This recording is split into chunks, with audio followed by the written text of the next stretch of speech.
All right, we are recording, ladies and gentlemen. Actually, just gentlemen, because I'm talking to you too. Whoops. See you in a bit. Trip over. Whole thing goes back. She showed me.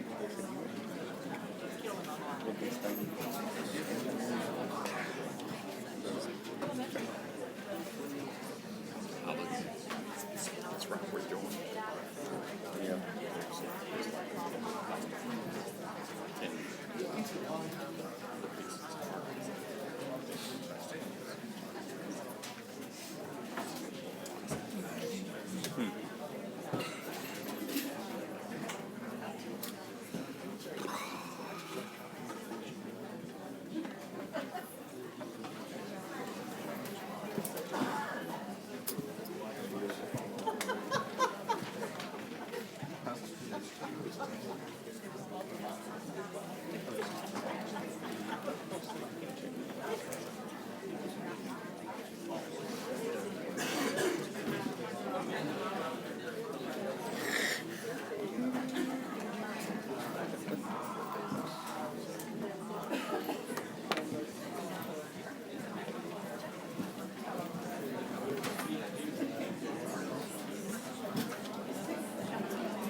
All the whole thing.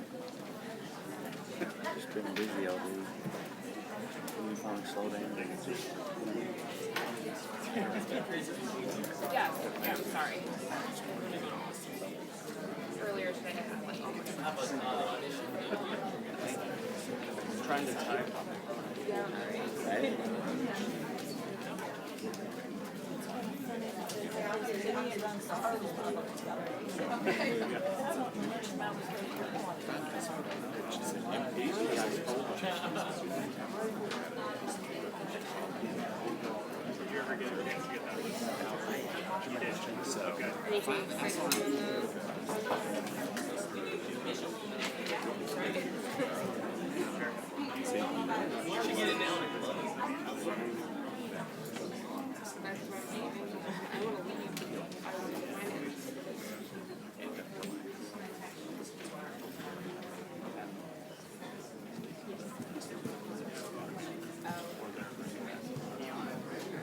Really?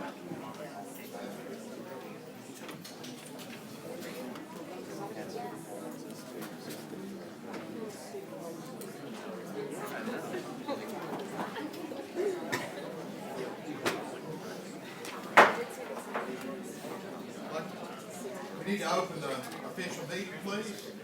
And roll call is for Chairman Highlander, here. Vice Chairman Jones. Here. Mr. Galloway. Here. Mrs. Lennon. Here. Mrs. Robinson. Here. Mr. Smith. Here. Mr. Testerman. Here. Mrs. Thurman. Here. Mr. Wingate. Here. Mr. Anderson.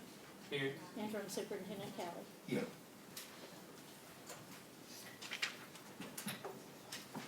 Next, we need to hurry. Our student board member is an outstanding track athlete, and he's going to make a presentation and needs to run his 48 flat in his 400 meter today. So we'll try to go as quickly as we can to get DeAndre to break his record. On the agenda, if you look over your agenda for approval, I need to give you some verbal additions to it, please.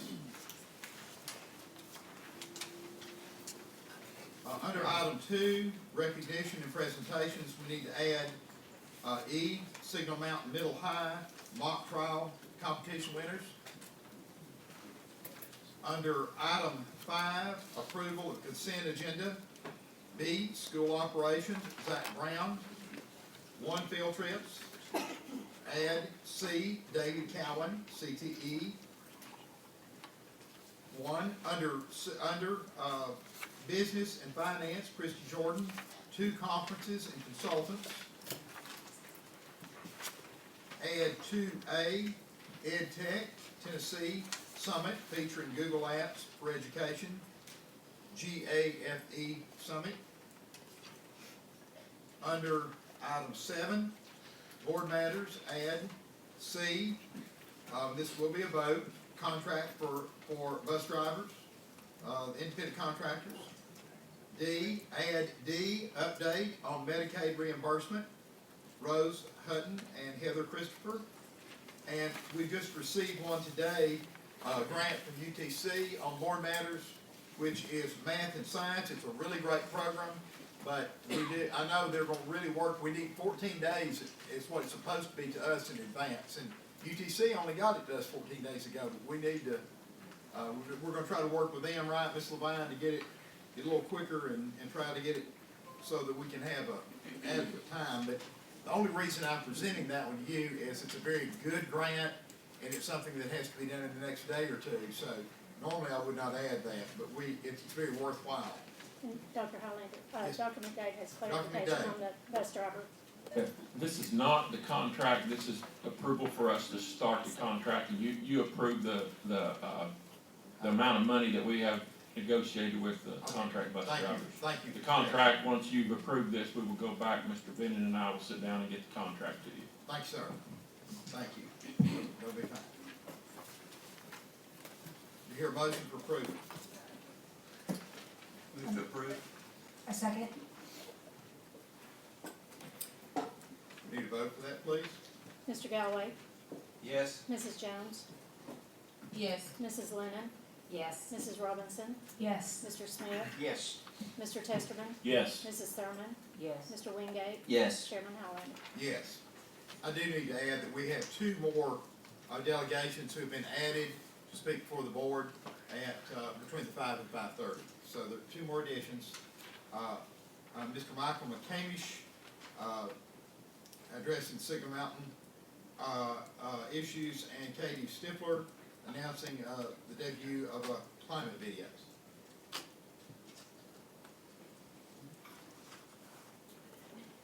Okay, we have the pledge and meditation.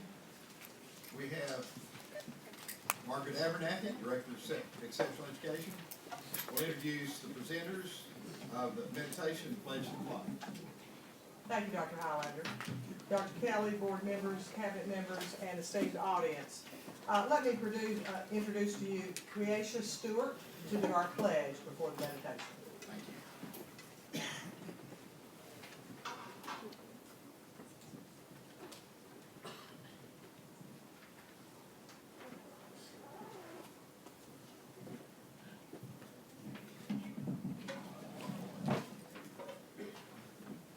Attention.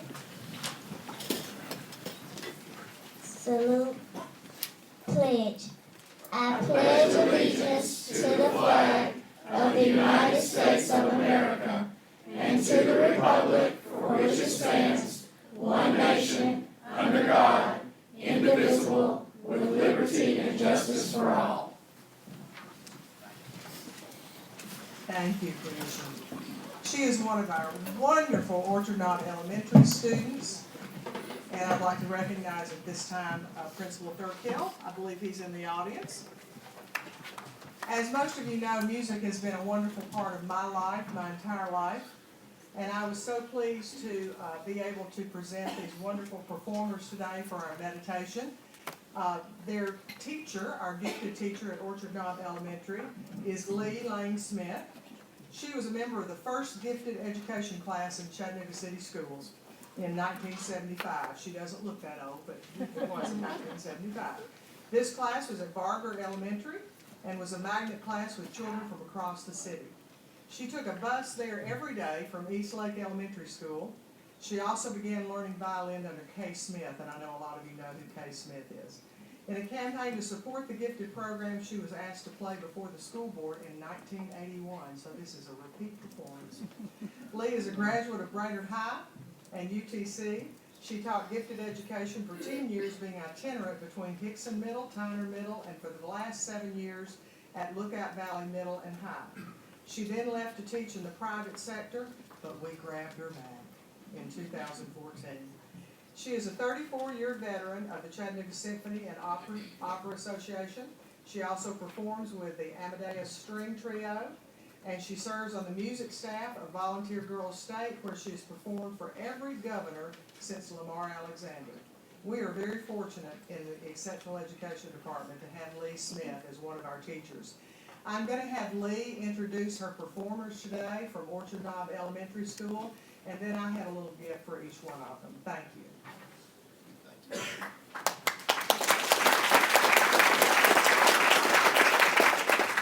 Thank you. I'm honored to be here today and to see so many people that have influenced me through education.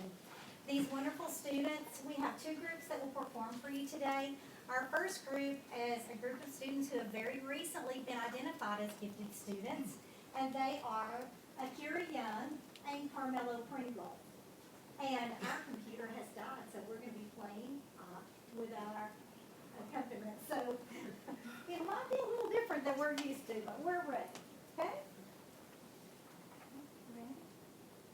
They will be performing Rolling Along.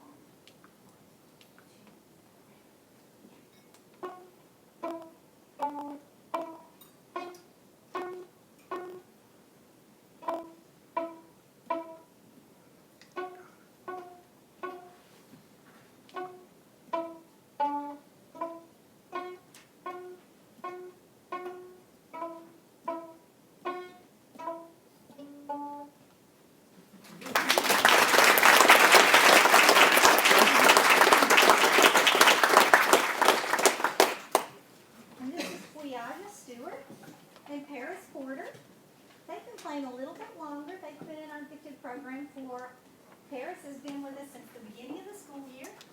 And Quiana has been in our gifted program for quite some time. She's just started playing the violin last year.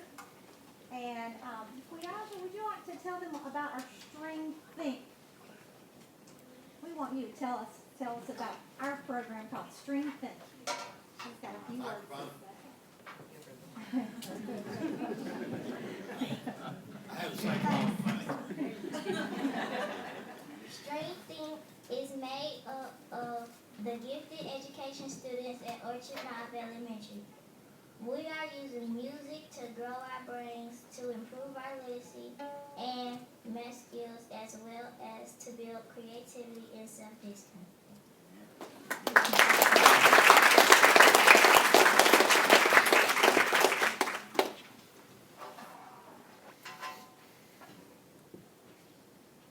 They will perform Ode to Joy.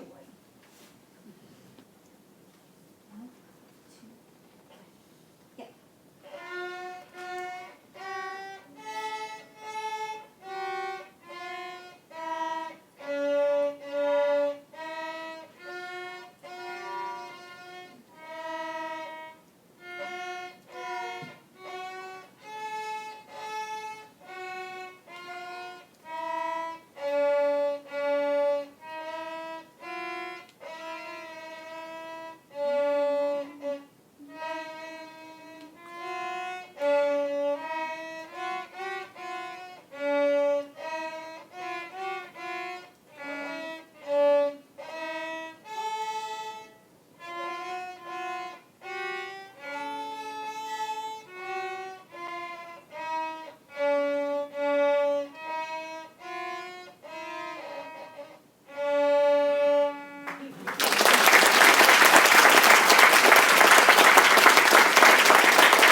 Yes, I would love for them to come by and shake your hands, if that would be all right. After you're through.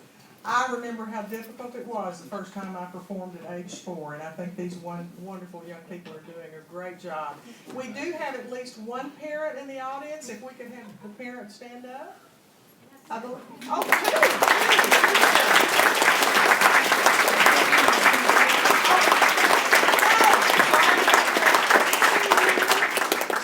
glad that you're here.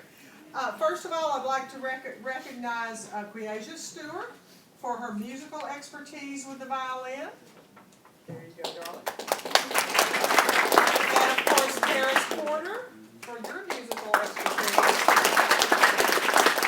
And we have a few that aren't here tonight, so for those who are here, Talia Lewis, I believe, is not here tonight, so we will have that. Michaela Marsh. Carmela Pringle is here for your musical expertise. Rachel Perez. Akira Young is here, of course. Thank you so much for giving these young people the opportunity to perform for you. Thank you.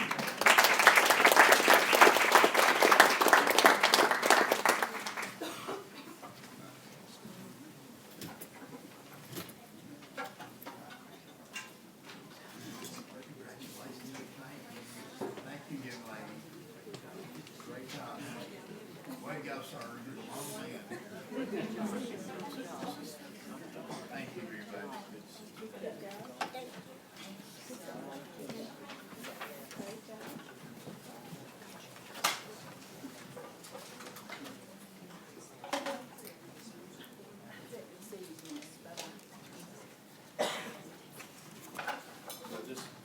Next, we have a young man. I'd like to say something, Mr. Highlander, if possible. I'm sorry, I didn't realize you wanted to be recognized.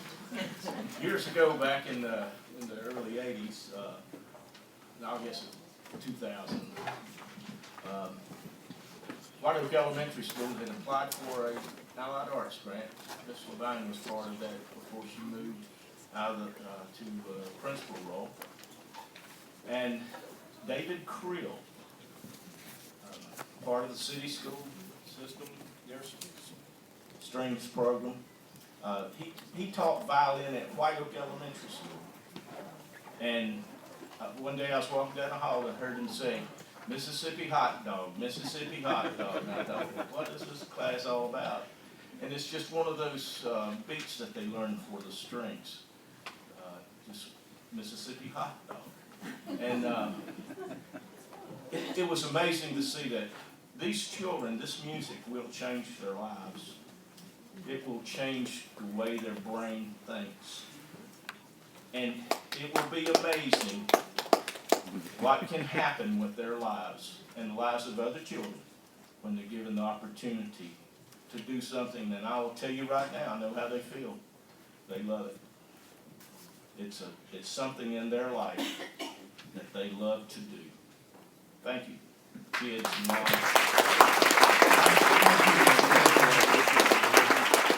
Thank you, sir.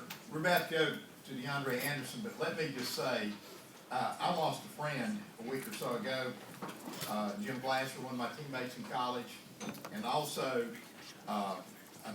we had lost a mutual friend a couple years ago, Pez Watley. And we as a board need to remember two things that both of those gentlemen said, and one was, it's all about the kids. And we need to remember, both of my friends who passed on now, they said it's all about the kids, and that's what we need, our focus. Everything we do is not just about big money or politics, it's about trying to meet the needs of young people. And an outstanding example of that, one I got to see inducted in the National Honor Society today, get academic awards, is our school board student rep, and who is DeAndre Anderson. Mr. Anderson.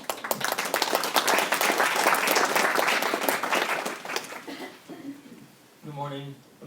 It's afternoon, sorry. Good evening, Board, Chairman Holler, and Superintendent, and my empty seat where I usually sit. Today I'm going to be talking to you guys about the Speak Out and Scope, just two of the big events that we have with the Student Advisory Council. Is this a video or just a slideshow? Video. Okay, I would like to just go ahead and play the video first.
So with those two videos, the first, some of the first pictures that you saw were from our Speak Out. We have it annually. It's students around our county come out and just discuss the breakout topics that we had. As you saw, some of them were how can us eating and working out better be able to help us become better students. How can the arts help you be a well-rounded individual? So it was a lot of different things that the students around the county could come and talk, and most of them were the leaders in their school, so they're able to go back and incorporate all the things that they talked about that day. We all felt like celebrities. I mean, when we pulled up, they parked our cars for us, and we were eating in nice restaurants, so it was a really fun day. And then also with Scope, we went, I think last week, Miss Lynn came out. I really appreciate that. The students really got to understand what you all do as board members and as superintendent. They actually gave us a position. I was a school board member for a little while that day, and the policy that we were trying to pass was should every student be required to take a post-secondary course before they graduate. So, I mean, we were actually school board members. We had to talk about the budgeting. We had to talk about would that help students that are struggling, or would that push students? I mean, it really made us in your shoes. So thank you for all you guys do. No one really understands what a school board do. A lot of them kind of take it for granted. So we do appreciate all that you all do.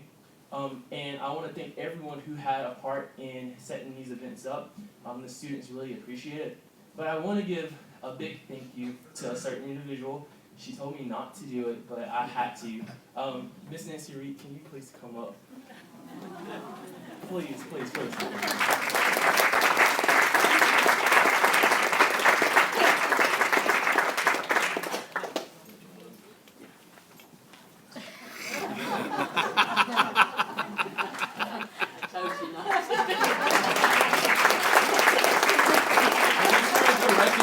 Because I'm really appreciative for everything that she's done and helped with setting it up. So I really appreciate it, and we're thankful for everything that you do for us. So thank you. And thank you guys too. Can I say, DeAndre, I hope you will give consideration to education as a career. He has volunteered at Harrison Elementary, and the principal there has told me how wonderful he is with the children. And I hope that you will consider a career in education, sir. Thank you so much. Thank you. Good luck.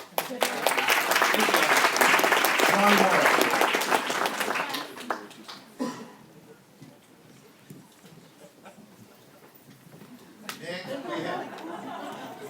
we have an outstanding program. David Parker and Allison Taylor are going to tell us about Lookout Valley's Robo Jackets robot team. Interim Superintendent Dr. Kelly, Dr. Highlander, and board members, I've been so excited all day to get this moment. It is my honor and my privilege to recognize Lookout Valley Elementary School and these fine students and teachers behind me. This is the Robo Jackets robotics team, and I like to say they're the unstoppable Robo Jacket robotics team. They won first place in their project presentation in the regional competitions. They won first place for the Champions Award in the super regional competition, and then they placed second for the Champions Award in the Georgia State Tournament. But what really makes them special is by invitation only, they've been invited to attend the Razorback Invitational in Arkansas at the University of Arkansas to show their talent and their skills on a much bigger scale. And so it is my privilege and my honor to introduce to you the Robo Jackets robotics team and their sponsors, as well as Miss Allison Taylor, the principal of Lookout Valley, and I'd like her to tell just a little bit more about our team.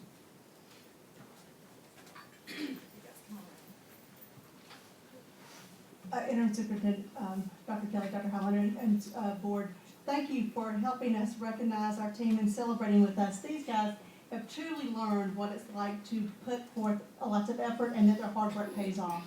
But not only have they been working hard, their coaches and parents have worked hard and could not do this without the support of the parents and the coaches, so we really appreciate them as well. They are going to be traveling in May to Fayetteville, Arkansas, to compete for their last time together. Some of those fifth graders will go on to middle school and hopefully will continue in robotics in the middle school as well. But thank you again for celebrating with us. And so let me introduce you to the Lookout Valley Elementary Robot Jackets. We are The Lookout Valley Elementary Robo Jackets. I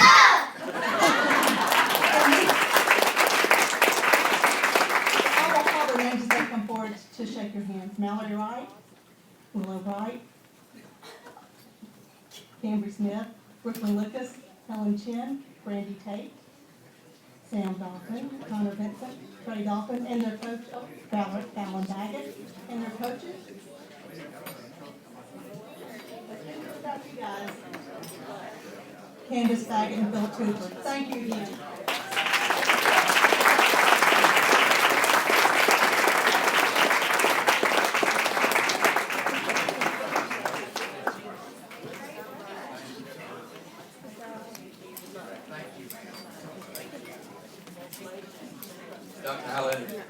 Dr. Highlander, Yes, sir. I don't want to speak before they leave.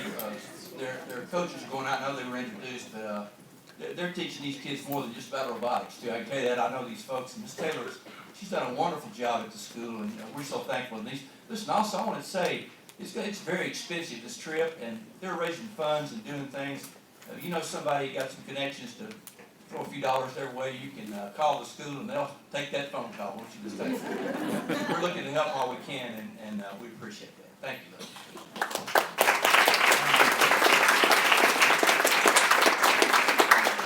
We appreciate the wonderful work the teachers are doing with the students and how hard the students are working. Next, Dr. Kelly is going to give us an update on the iZone. Thank you, Dr. Highlander, and members of the school board. What I'm going to do is ask Ms. Randolph to come up, and then she's going to introduce the two elementary schools that are going to present today. Good evening, school board members, Chairman Highlander, and Superintendent Kelly, and to all of those that are here today. We are delighted to have the opportunity to share with you all of the good things going on in our iZone school. We had the wonderful privilege to hear from our middle schools at the last meeting, and so we are thrilled to have our elementary schools present to you today. So you will hear from Orchard Knob Elementary School, and you will hear from Woodmore Elementary School. Now, they're a little nervous back there at Woodmore, but they will be wonderful. Our assistant principal is operating as our acting principal in the absence of Brenda Cochran, the principal, who is currently on leave. And so they are going to come to us in that order, Orchard Knob and then Woodmore Elementary, to give you an update of where we are now.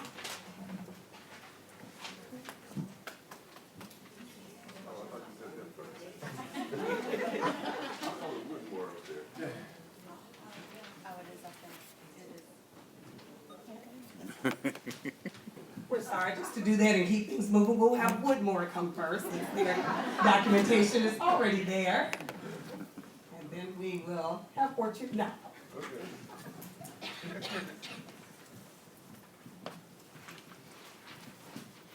Good evening, board members, Dr. Kelly.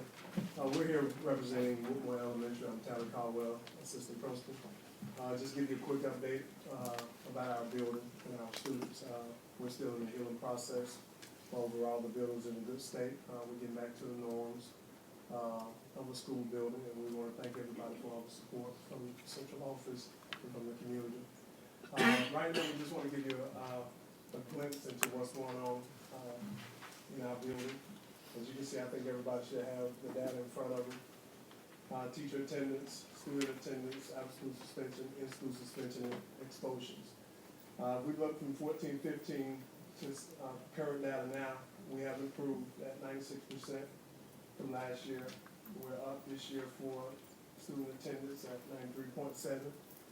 Out-of-school suspension with 46. In-school suspension we're at 2.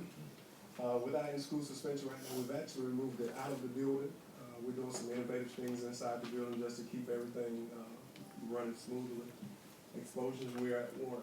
And if we look at just that piece alone, given the circumstances that took place at our building, I think we're in a great state with where we are with our teacher attendance and student attendance. I'm going to slide over and let my coaches speak on literacy and math. Hello, my name is Tershia Hayes, and I am the guided reading specialist at Woodmore. So I work with the first graders, second grade, and kindergarten teachers closely with planning guided reading, implementing guided reading, as well as teaching strategies and literacy. So if you look at the data in the Fontes and Pinnell summary from the beginning of the year, our students were 18% were above, and then 15% were on, and 66% were below. And when we retested them in December, those above category went up to 18%, and then the on category went up to 20%, and our below category went down. And so with different initiatives that we're doing in the building, as far as using the full-time literacy coaches with embedded professional development, as well as giving the teachers co-teaching opportunities where we work on the spot with the classroom teachers to help improve their teaching practices, as well as planning preparation. Those things have helped with decreasing the number of students are below grade level at this point in the year. We've also participated in data talks, and so we have identified where the kids are and where they need to be. And so really putting that up in the building where they can see where each student is, what the grade level expectation is for that time, and being able to pinpoint what specific strategic strategies we need to do in guided reading, in instruction and literacy to help move them forward to the expectation for the end of the year. We've also encouraged and instituted collaboration in our building. So we've started some new programs like the Woodmore University, where the instructional team and the principals and the assistant principal have done leading professional development after school, where teachers have a choice to come to specific sessions to work on classroom management, teaching strategies, instructional practices, as well as behavioral strategies. We've done some collaboration with Spring Creek because they're our sister school, their demographics is similar to us, so we did a combo professional development in January with them. And just also encouraging them with support with the new teachers and giving them mentors and monthly meetings so that they get the needs that they have as a new teacher in our system, and we retain great teachers. Put this down. Good evening, board. My name is Sarah White, and I'm a literacy coach at Woodmore this year. And given the data that Ms. Hayes posed to you for our Fontes and Pinnell benchmark, we've done some academic initiatives so far this year that have been really targeted towards literacy, because we know as teachers, if the students can't read, they're not going to be able to perform in any other academic area. So Ms. Cothran's push this year has been for literacy. The first thing we undertook was to give every child at Woodmore guided reading every day, and that goes along with our support piece. So the 3 words we kind of work from are support, create, and enrich.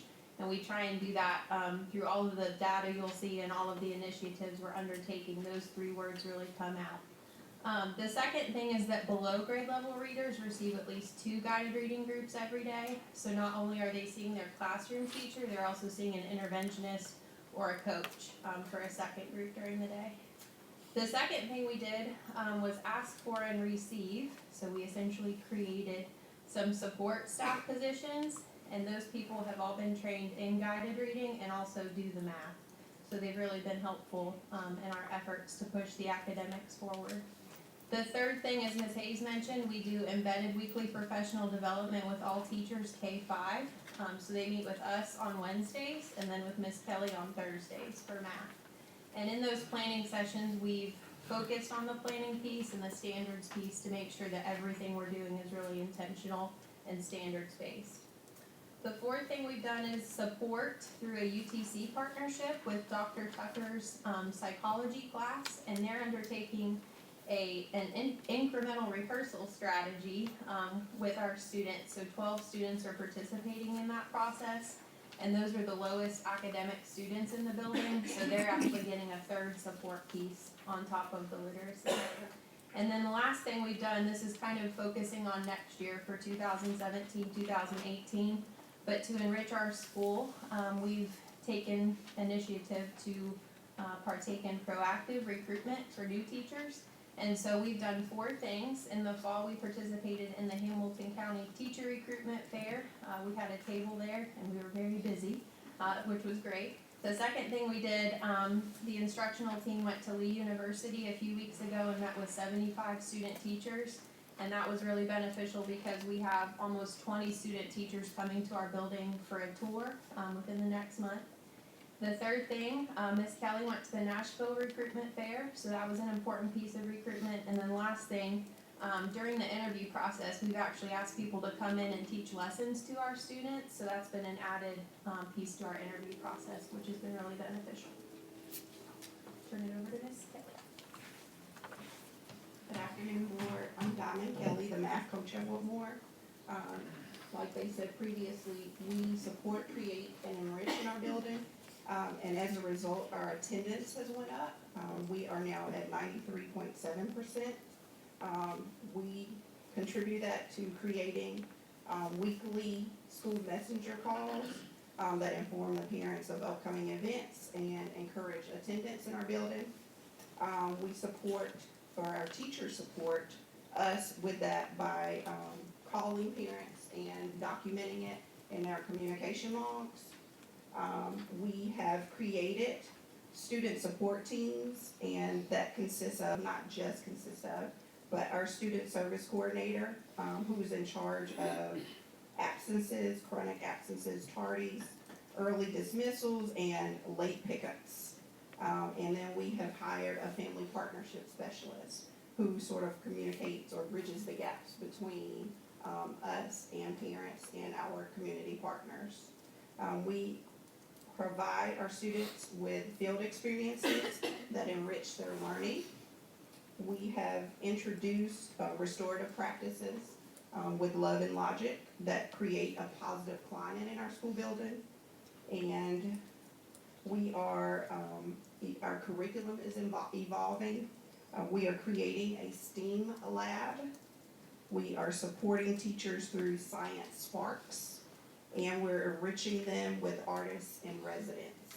And as a result, if you look at the very bottom at our math test, we take the I-Ready assessment 3 times a year. And from the beginning of the year to our second window, our on or above grade level has increased in every grade.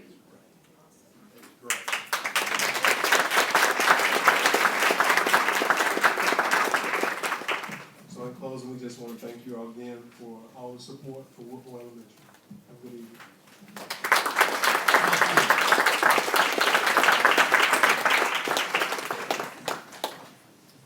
Thurkill?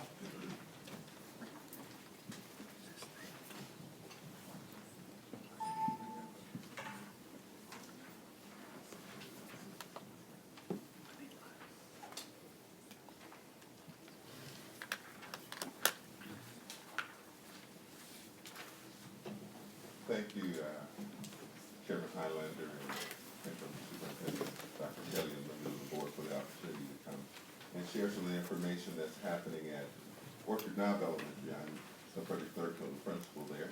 I have with me Ms. Kimberly Jackson, our literacy coach. And I have a handout that's coming around that's talking about some things that we are doing to how it was working at Orchard Knob Elementary. And as you will see on the handout, when you get it, one of the things that we're most proud of that's happening at Orchard Knob Elementary is our continued student attendance rate that's above 95%.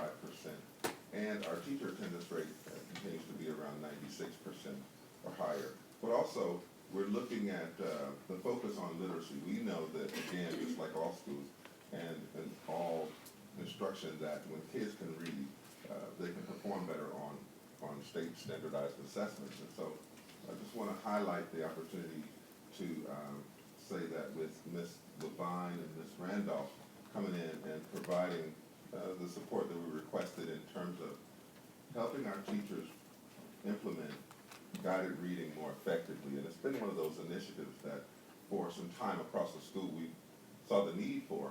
But I'm glad to say that they are getting that support. They're participating in literacy labs every month at every grade level.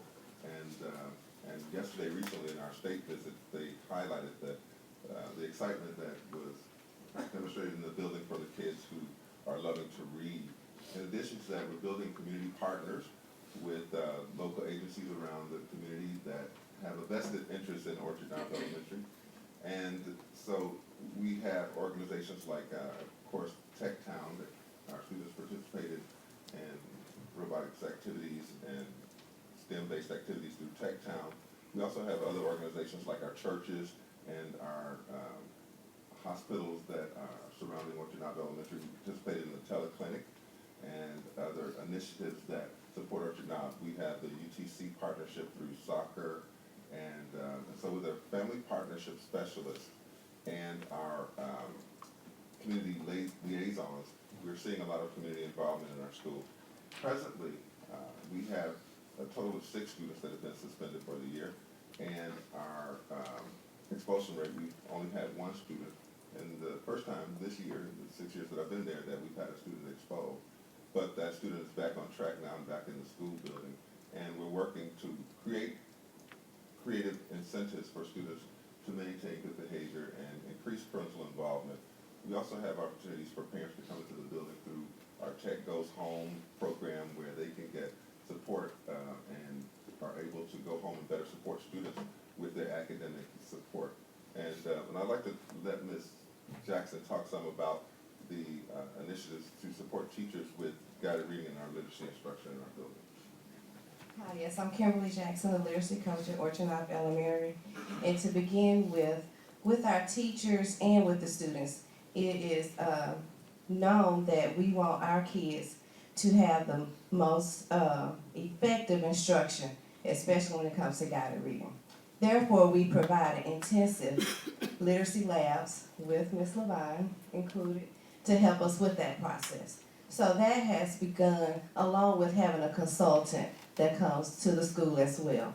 But each grade will have the opportunity for 3 months to have at least 2 days of intensive literacy support with each teacher, and we also bring in the children into the labs so the teachers can feel and see the importance of the intensive literacy labs throughout the year. And in addition to when we look at our data from the end of last year to the beginning of this year, with our founders to the now data, we noticed a 7% increase of all students scoring in our below and above and on grade levels. In our math tier 1 and our RTI instruction, in our first window compared to our second window, we saw a 37% increase in students increasing in math scores across the building. And so, again, we're seeing those same effective strategies and the results of them through our data. We look at our data just about daily, but we keep a focus on the data to help teachers to understand how to analyze the data to implement effective instruction in our school. And so we welcome you to come by and see the wonderful things that are happening at Orchard Knob Elementary anytime you're available. Thank you. Thank you for your hard work.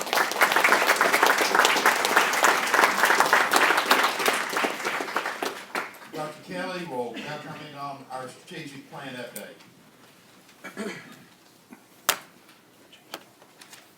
Thank you, Chairman Highlander and members of the school board. What we want to look at is college and career readiness. And so what we're going to present tonight is another facet of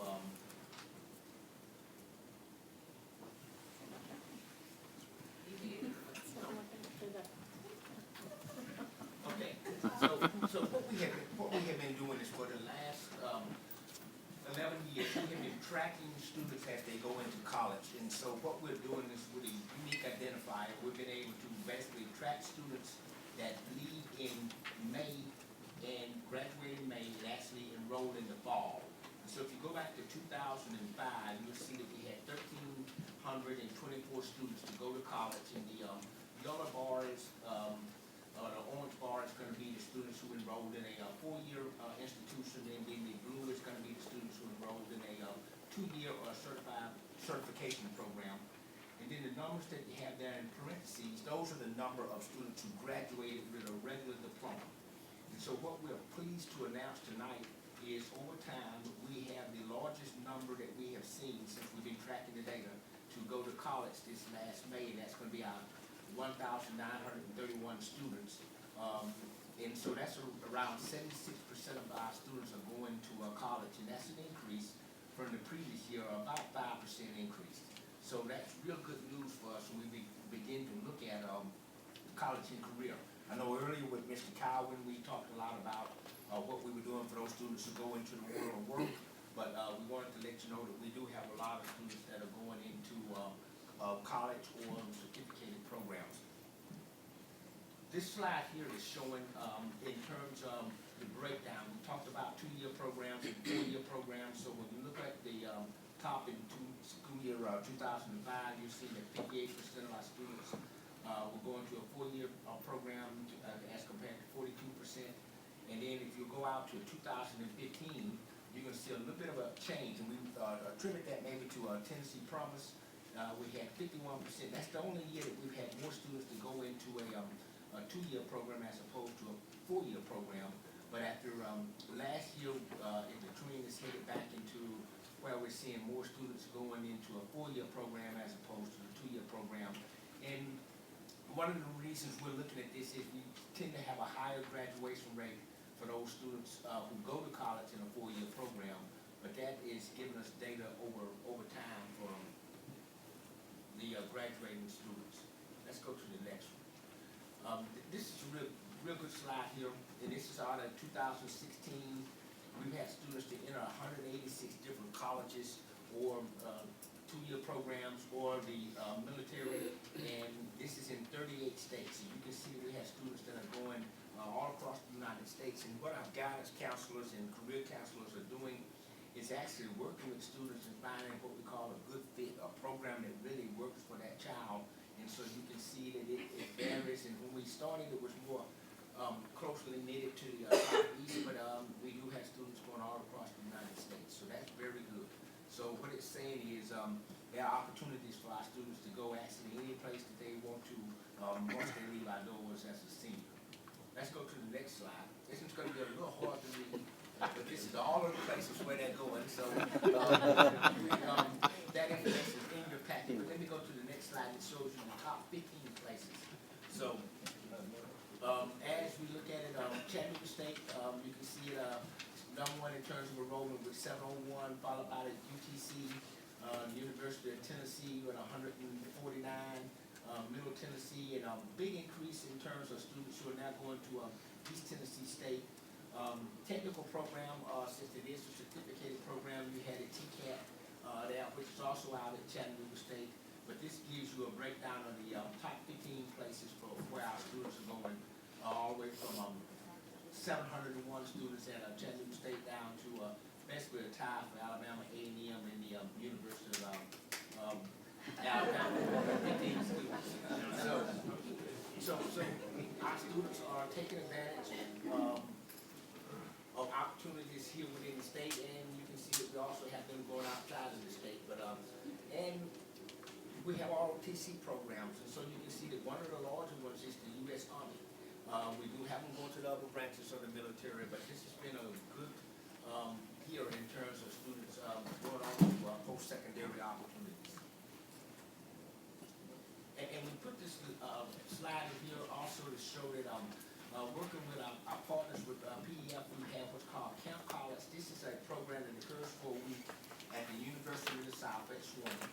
And so for those students who are actually going through this program, and we've been tracking this one, actually going back even earlier, we've had over 400 students go through this program over a time frame from 2001 to 2016. And those students are getting exposed to what it's like to be on a college campus, what you need to fill out to apply for college.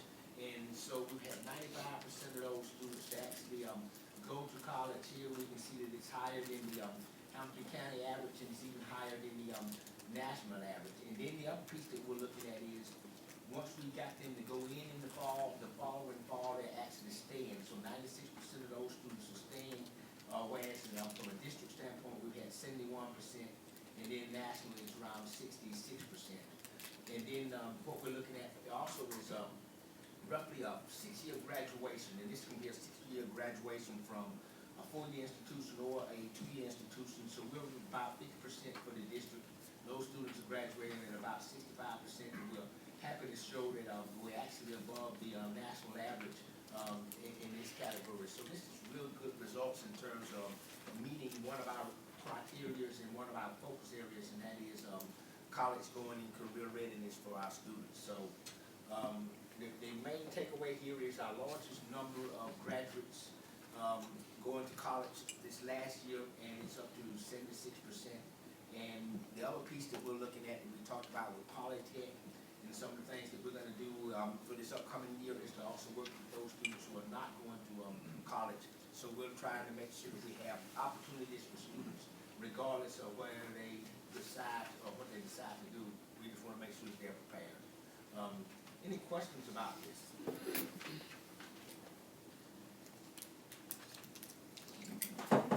Thank you, Dr. Kelly. The next group I'm very excited about. I've had several relatives compete in this, the mock trial competition winners, and we are very proud of Signal Mountain Middle High. And would you come up, please, to be recognized?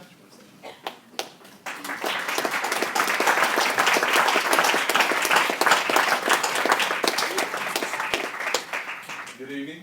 I'm Todd Stinson. I'm the principal at Signal Mountain Middle High School, and I'm honored to be here tonight to help recognize our mock trial team as well as the sponsors. And at this point, I'm going to introduce the teacher sponsor of that group, and that is Miss Lori Whitney, who is one of our gifted teachers at Signal Mountain Middle High. Good evening, everybody. Thank you so much for having us here and penciling us in at the last minute. We didn't know until Tuesday of last week that we won and we're going to state, so that's exciting. Just to tell you a little bit about mock trial and the process, these students, and some that are not able to be here this evening, receive all of the documents for a court case around November. And then starting in February, they start competing. So they have to prepare by reading all of the documents that a real lawyer would read and study. They get affidavits for the different witnesses that they can call. They have to plan a strategy for the prosecution and the defense, because when they get to competition, they might be one or the other, and they don't really know what they're going to be doing until they get there. So they have worked tirelessly over several evenings and weekends and all kinds of things to get ready for this competition. And the exciting thing for us is schools from all over Hamilton County are in our region. And so they had 4 rounds of competition before the finals here in the region. And it came down, we were the #1 seed in the final bracket, I guess you would say, since we're in March. And they were the #1 seed, so it was us and 3 private school teams. So we were super excited to be in the big leagues and competing with everybody, and to win and be successful. So we will be leaving tomorrow to go to Nashville to compete with groups from all across the state. And if we are successful there, then we'll go to the national competition. So fingers crossed. And I want to introduce Charlie Koss, who is our attorney coach, who really works with these kids and helps them do, I fill out forms and say, hey, we're going to get together and meet, but he actually knows what he's doing and works with them. And we also have James Brooks and Tracy Cox, who were not able to join us this evening as well. So, Charlie, will you introduce it? Thank you. Yeah, I'd like to introduce the team. These are some of the best kids in Hamilton County, I've got to tell you. Not only do I think all of them participate in the IB program at Signal Mountain, which is probably the most rigorous program in all of high school, but they also participate in Model UN, and they participate in Youth in Government, and they do all that while we're doing mock trial. We started in October. They did Model UN during that. They did Youth in Government the weekend before the finals. Because of the storms, we had to delay the finals. They all left to go to Youth in Government, had to deal with that for 4 days, and come back and 1 day later go to the finals. And they still were able to put it all together. And this team went 5-0 in winning the finals. They won all but one of the ballots. There's 3 ballots for each round. They won 14 out of 15 ballots during the course of the competition. These are fantastic kids. I'll introduce them. This is Caitlin Johnson, who won Best Lawyer once. Maggie Thal, who won Best Witness once. Sydney Selman, who won Best Lawyer twice. Meredith Bennett, who was a lawyer. Hannah Maynor, who won Best Witness. And Katie Filial, who won Best Lawyer twice, including in the finals. Wow. And I would like to recognize a couple of these kids too, for doing this a long time. Caitlin Johnson has done this for 3 years. Maggie Call is a junior, she's in her 3rd year. And Sydney Selman, who's done this for 4 years. This will be her 2nd time going to the state tournament for and I'm trying to petition her parents for a 5th year of eligibility. If she wants to go to college instead. But thank you for recognizing these great kids. Thank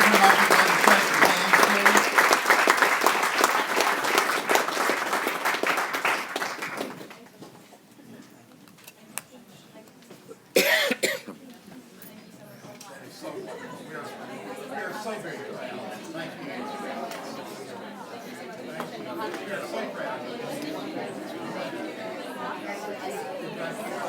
We appreciate all having us.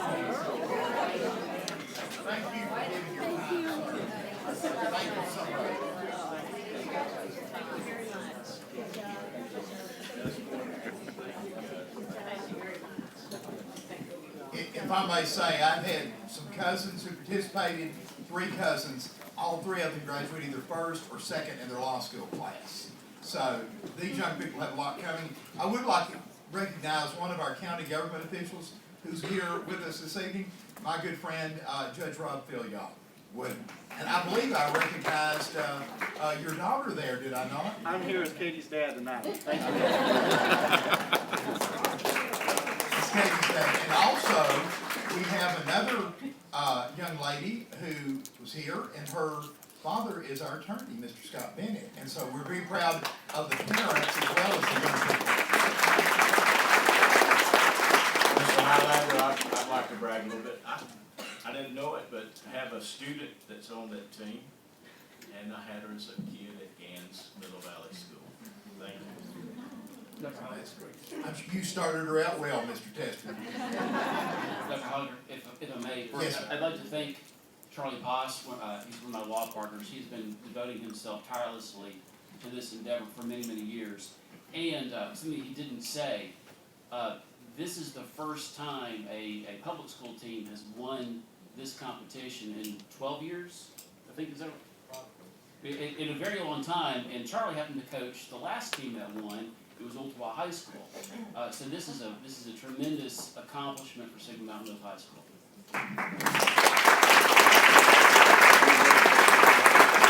Charlie, in addition to being a great barrister, you are gifted as an educator also. Thank you very much. And I'd like to say District 2, that's awesome. You did a great job. I'm proud of you. And I saw Mr. Stinson come in. He's the principal. Thank you, Mr. Stinson. Well done. Thank you, Ms. Lennon. Signal Mountain will be proud of you. Next, we have our delegations. We have 4 delegations, is that correct, Vice Chairman? Starting with Mr. Liner, HCDE. If you would listen to Vice Chairman Jones give the credentials. I know Mr. Liner knows this, some of the others may not. So we have 4 delegations this evening. Dan Liner from HCDE, the Performing Arts Funding, Drew Buckner, representing HCDE Performing Arts Teachers, and then we also have 2 that signed up prior to board meeting, so that's Mr. Michael McCamish and Ms. Katie Stifler. I'm gonna read the delegation statement once. I think it's kind of mundane to keep repeating that for everyone, so I'm gonna read it once and just ask that everybody adheres to those directions. Thank you for your interest in addressing the Hamilton County Board of Education. During your presentation, please address the board as a whole, not individual board members or administrators. Also, do not present complaints or concerns you have about an individual employee of the school system. If you wish to voice those complaints and concerns, you should contact the central office and ask for a meeting with the superintendent.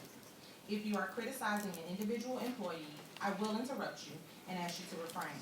If you continue to criticize individual employees, or if your remarks are in error or are becoming repetitive, I may interrupt you and ask you to sit down. Please limit your remarks to 5 minutes. I will tell you when you have 1 minute left. You may begin when you're ready. Chairman, Dr. Highlander, school board members, Dr. Kelly, thank you for this opportunity to speak on behalf of teachers. I brought with me this evening my very ragged copy the Memorandum of Understanding. And it's a 43-page document that is a teacher's best friend. In fact, there are two items that every teacher possesses in Hamilton County that are very valuable. The first is the teacher's license, obviously, but the second is this 43-page document that actually articulates teachers' rights, provides gives the provisions of working conditions, provides the salary schedule, provides information about health care benefits. It's a living, breathing document, a legally binding document. And it is legally binding because back in July, you ratified by a vote of 8-1 the Memorandum of Understanding, and thank you for that. The teachers of Hamilton County appreciate the fact that they actually have a Memorandum of Understanding. I brought it also for another reason, because it is the season of reopening the Memorandum of Understanding. So if you read the document recently, and I will not hold you accountable if you've not read the document recently, but there are provisions in the document that allow 3 sections to be reopened annually. So on April 5th, the 14 members of the Collaborative Conferencing team will meet for a day to look at those reopeners. Those reopeners include salary, insurance, and fringe benefits. And I especially want to discuss salary with you. I gave you earlier a salary comparison chart that I would like for you to refer to, because I'm going to make some specific citations of that salary comparison chart. The MOU last year provided numerous financial benefits to teachers. One of those obviously was the 2% salary increase, which this board approved. And we understand from the work that we've done, for every 1% salary increase, $2 million is required. So last year, this board appropriated $4 million for a 2% salary increase for teachers. As we reopen the MOU and as we consider salary, we're looking at this information, this salary comparison chart, because it notes that teachers in neighboring districts actually earn a higher salary. I gave you the salary comparison chart for only the first 3 years. But you will note that the beginning salary in Hamilton County is the second lowest of any of these 5 districts. Metro Nashville actually pays beginning teachers $5,000 more than beginning teachers in Hamilton County earn. Our neighboring county, Bradley County, actually pays beginning teachers a higher salary than does Hamilton County. So as we are considering the budget, as we have been considering the budget for the last several months in this room, it is time for us to begin discussing, as we begin this evening during the Finance Committee meeting, it's time for us to begin discussing what an increase in teacher salary looks like for next year. And obviously, we know that the budget is strained. We know that there are provisions, there are mandates in the budget that demand that certain parts of the budget be appropriated for those mandated programs. Teachers are a mandate in Hamilton County. One of our strategic goals is great teachers, great leaders. In order for us to attract teachers to Hamilton County, we must compensate them with an amount that's comparable to our neighboring counties, which currently are paying more for beginning teachers than is Hamilton County. It's very important that we retain our best teachers also by compensating them at a level that's commensurate with their professional duties. So I'm asking this board, as you consider budget appropriations, that you give a priority to salary. In a recent survey that the association conducted, 62% of teachers said that their top priority in terms of benefits is earning a higher salary. The other 38% indicated that increased benefits for insurance are their priority. So that 62% speaks volumes about the absolute necessity to consider increasing the salary, the beginning salary, and the continuing salary for teachers in Hamilton County. Thank you for the opportunity, and teachers certainly, all educators will certainly appreciate your consideration for increasing the salary of educators in Henry County. Thank you very much.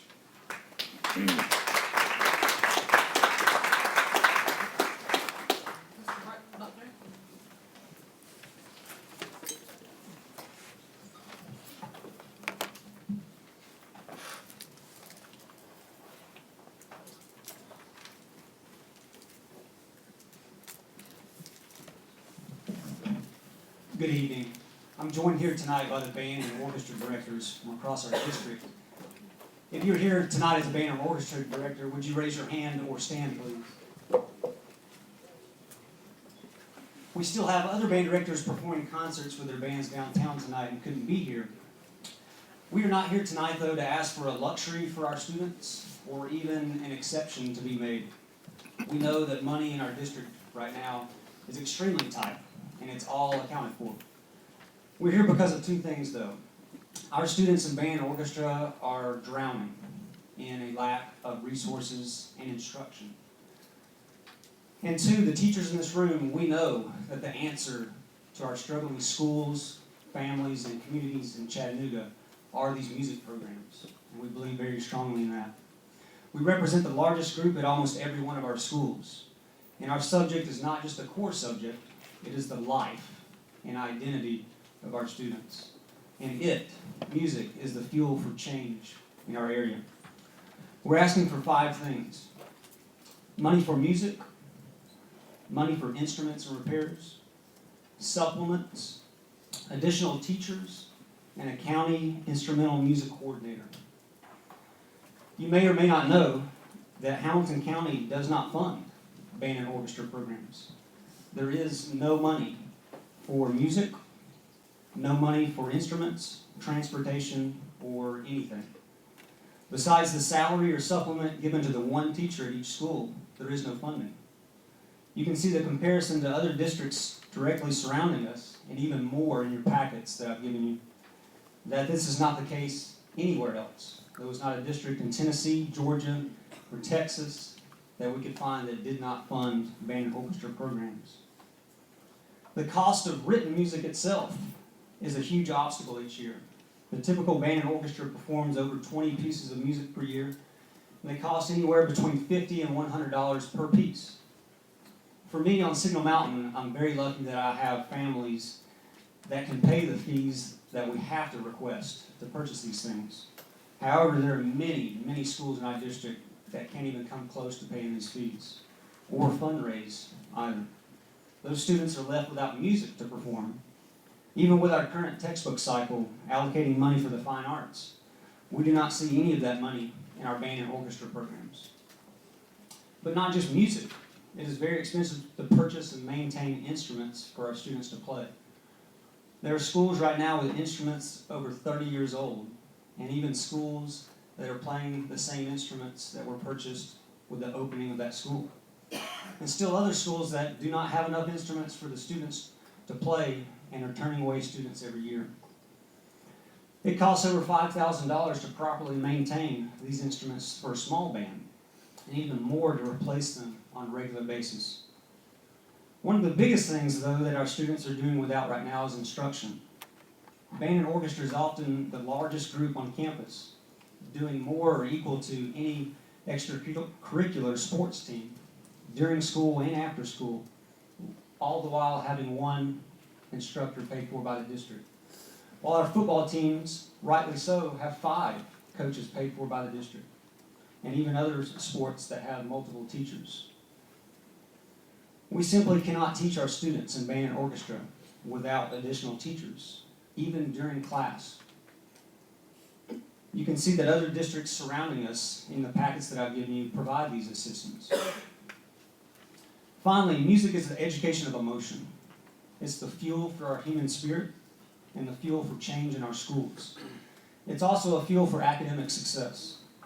You can see some amazing statistics in your packets that I've given you, one of which is a study done for the Metro Nashville schools, which found that students with more than 1 year of music had a 91% graduation rate compared to 60% without, and a 2.89 GPA compared to a 2.51 without. I'm lucky where I teach that I have the opportunity every day to give my students an experience that motivates them, stretches their minds, and ultimately sends them home to change their families as well. That's what we're missing and have been missing for a long time in Chattanooga. And it's the key to the change that we all want to see in these schools. It's our hope that this board will consider a detailed review of our document and vote to give our students what they desperately need and what we desperately need as a school system for change. Thank you.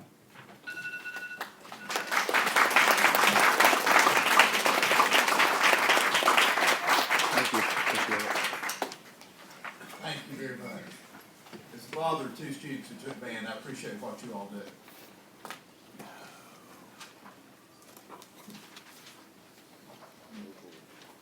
Mr. McCamish?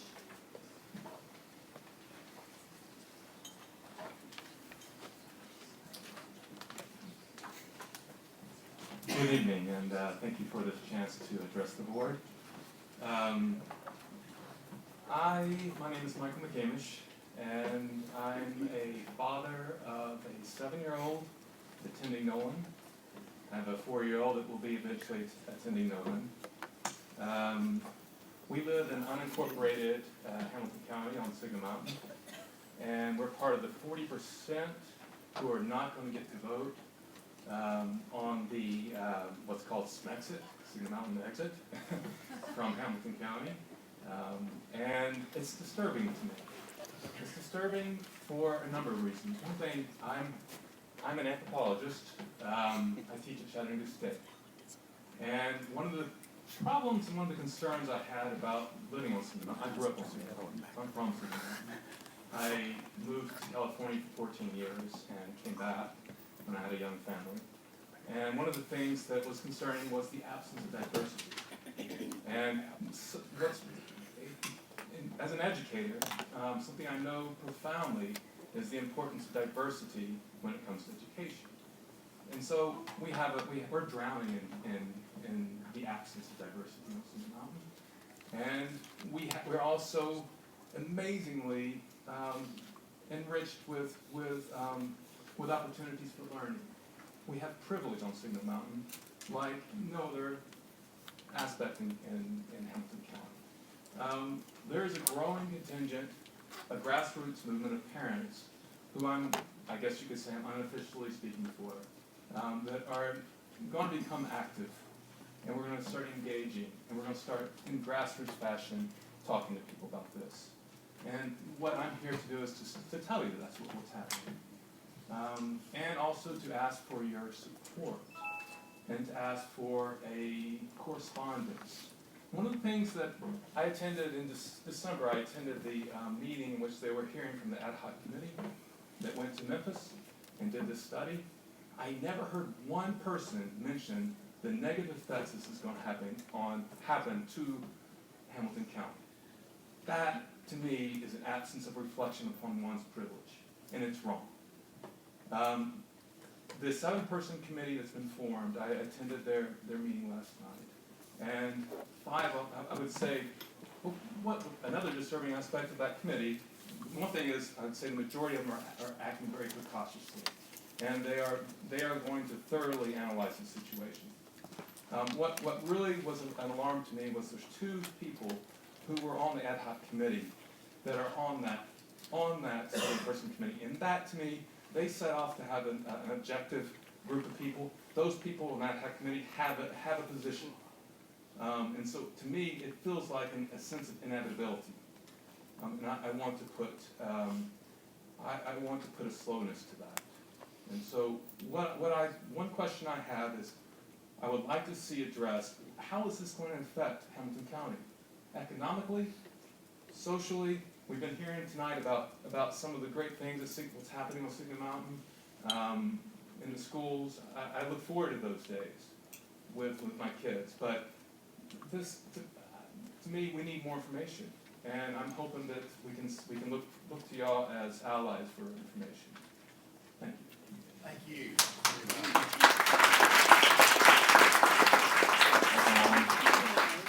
Dr. Holland, can I say something? Michael, thank you. We work together at Chattanooga State, and I can tell you that the passion you see right there is evident every single day. He represents our faculty in that manner. He represents our institution in that manner, and we are thankful to hear from you. And I can promise you that no one here is interested in losing any part of Hamilton County families and students. And so we are concerned, and we want to be able to come alongside and be an ally. So thank you for your passion, and thank you for speaking. Thank you, Joe. Thank you, sir. Ms. Stifler? Good cover. Oh, sorry. Ms. Landon? I would also like to say thank you. I was at the very first meeting when you spoke, and I was very impressed with that, with your courage and your words. And I too want to tell you that I support everything that you're saying and stand beside you. So thank you for coming tonight. Thank you, Gabby. Thank you, Ms. Landon.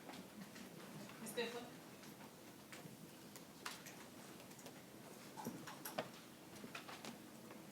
Good afternoon, Dr. Kelly, Chairman Highlander, and school board members. My name is Katie Stifler, and I am a senior at the STEM School Chattanooga. I live in District 1, and I went to Loftus Middle in Allen Elementary. I started working for Unify Ed in November as one of 8 of their student organizers. I joined Unify Ed because I saw a need for student voice within Hamilton County. Sorry, no one knows. I currently serve as a webmaster for the Superintendent Student Advisory Council, and I've been on this council for 3 years. I participated in the Speak Out and Scope that Andrew talked about earlier today. Sorry. And I'm really thankful for Hamilton County for making it possible.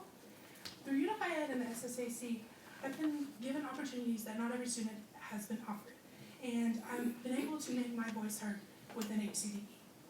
Unify Ed has helped me help other students get these opportunities and have their voice heard within Hamilton County.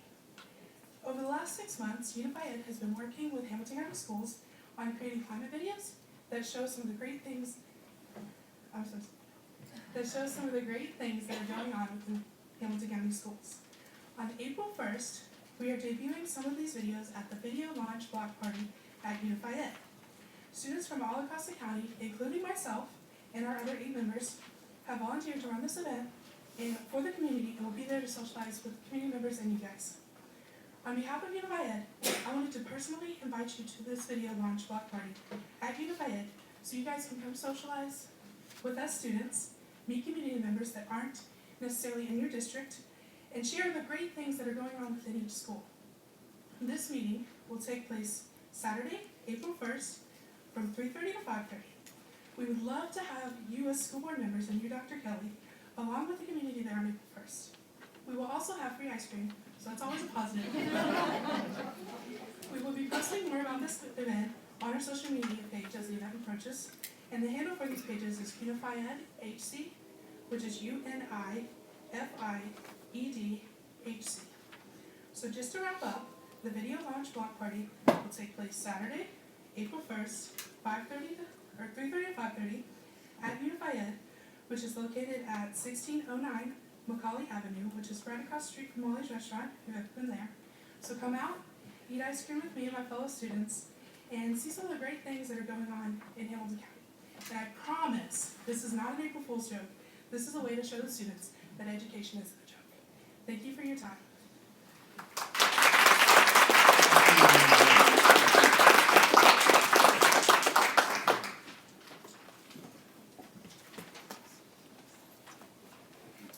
And we need to look at the minutes for the regular session, February 16th, 2017. We have a motion to approve. I move to approve. Second. Get a motion, Ms. Robinson, second, Ms. Jones. Vote, please. Mr. Galloway? Yes. Mrs. Jones? Yes. Mrs. Lennon? Yes. Mrs. Robinson? Yes. Mr. Smith? Yes. Mr. Testerman? Yes. Mrs. Thurman? Yes. Mr. Wingate? Yes. Chairman Howland? Yes. So approved, thank you. Now also look, if you would, at the consent agenda. And we'll have a motion, vote, and then if you want to pull something, let us know.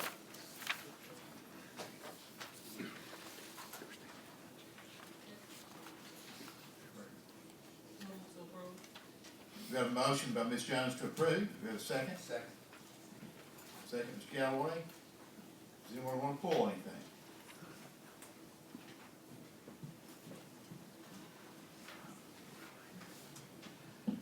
Give you a minute or two.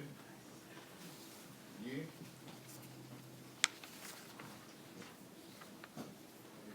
Dr. Allen, Yeah. Okay, Mr. Wingate. I'd like to pull, item 6K, board policy 2.806 bids and. Oh, sorry. That's not on the consent. Sorry.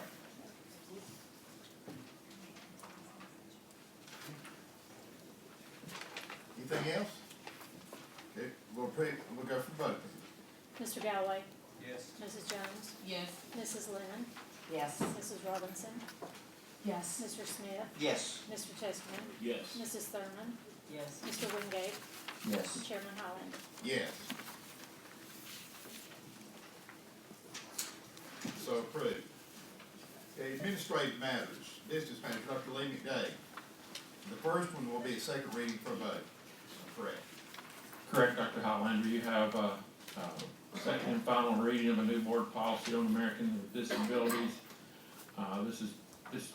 This policy is being changed so it follows federal and state law. I do recommend approval at this time. Do you hear a motion? Move to approve. Galloway, vote to approve. Second? I'll second. Second, Mrs. Lennon. Discussion? Call for the vote. Mr. Galloway? Yes. Mrs. Jones? Yes. Mrs. Lennon? Yes. Mrs. Robinson? Yes. Mr. Smith? Yes. Mr. Chesterman? Yes. Mrs. Thurman? Yes. Mr. Wingate? Yes. Chairman Highlander? Yes.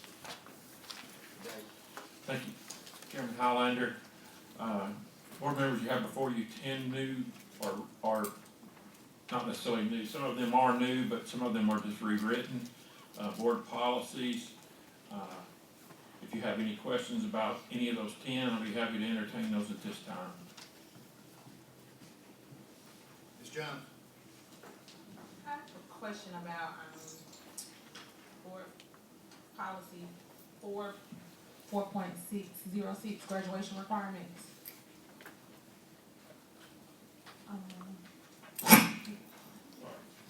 Maybe I misunderstood, I'm trying to make sure I read this correctly. In reading this, our initial policy, it just didn't address special education? Correct. Okay, so now the new policy will. Yes. So currently when students who are in our special education classes complete coursework, what happens? Like, they're not graduate, Yes, they do. You have a couple of different types of diplomas. Okay. A special ed diploma being one, but not all students that have an IEP graduate with a special ed diploma. If they meet, fulfill their IEP as well as get the credits that are required, they go ahead and graduate with a regular diploma. This just something that we had to put in there due to changes in state board policy and state law. Okay. Well said. Mr. Wingate? No. Oh, Ms. Thurman's Yeah, next. well, that's all right. You want to address this one, this graduation requirements? There's not one. Okay, yeah, because I want to address that one. I know that we at one time talked about the change we had in the number of credits. Is that not involved in this particular policy? Did we not spell that out a little bit better for parent? I think we talked at one time about, I know I get a lot of calls from parents, especially toward the end of the year when they find out their child doesn't have enough credits to graduate and everybody starts panicking. Because it doesn't seem to be real clear. I know I always get them to call you, Lee, I appreciate that. I said, that's not my problem, you need to talk to Dr. McDade. But I think that maybe we need to put this on our website to give parents exactly the idea, let them know exactly how many credits are required. And also, I also have another question about graduation requirements. I know that we can waive the, some of the foreign language requirements. Do they still get the same diploma if they do that? Is it?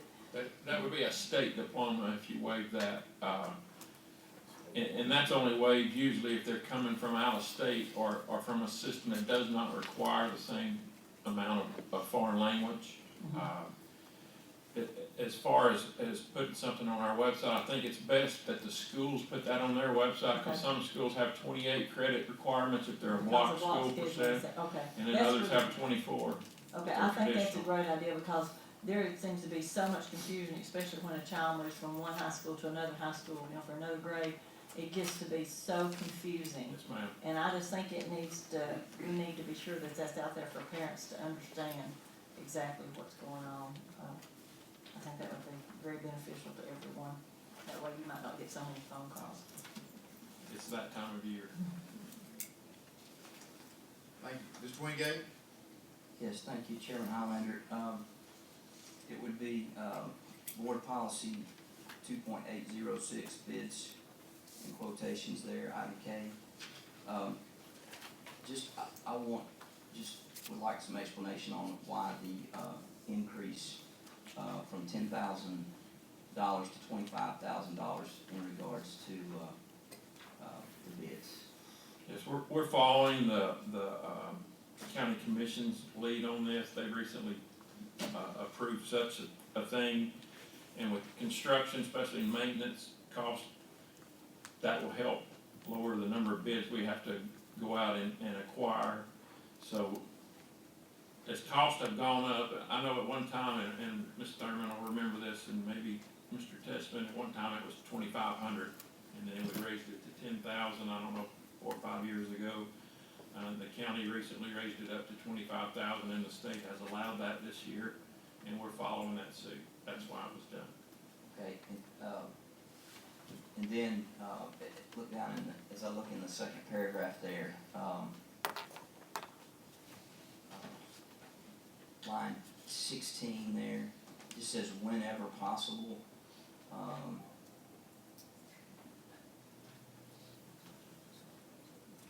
Can you explain that a little bit, please?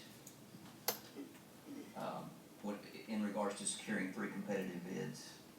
Yeah, not always, especially in a construction contract, you can always get 3 bids. It depends, and there's a lot of, I'm trying to think of an example, Justin. Yeah, it could be a specialty source, Or it could be a single source item, it could be a specialty source, or it could be, there's only 2 vendors in town. I mean, or if you're tying on an existing control system or something of that nature. and that's following TCA, that's following the language in TCA, so we didn't just put whenever in there, just right. Be cute or funny. It's actually following state law, because state law knows that sometimes you're only gonna have one source for that particular item. And I will say, when the PO gets to purchasing, that's the first thing that they're looking for, and we better have a really good reason that we don't have 3 quotes. I mean, they check that. I mean, the PO process goes through from our office to Denise to, about 4 different checks, before PO is written. Is that all, Mr. Wingate? Wait, so you're saying county government has already? Yes, sir. I think they approved that several months back. December. Thank you. We thank you for doing 3 whenever possible. Ms. Thurman? Yes, another one I'd like to look at is 6.205 student assignments. This, I don't have a problem going ahead and approving it now, but, this might be a time for, I'm not sure exactly when the time was gonna be to talk about, we've done some discussion about open enrollment.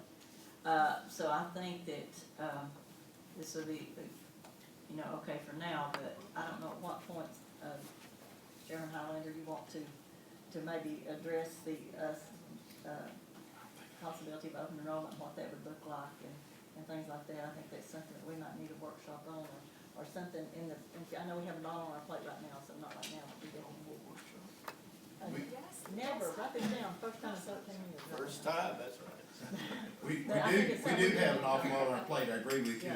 Got a lot of priorities right now. I think we got a wonderful policy chairman. I mean, she may call a meeting. Yeah, that's true. But I think this right here takes a lot of things, you talk about vouchers and things. I think this right here will keep a lot of people from maybe taking advantage of vouchers and things like that. I mean, times are changing, and we're gonna have to look. There's gonna be more charter schools come in.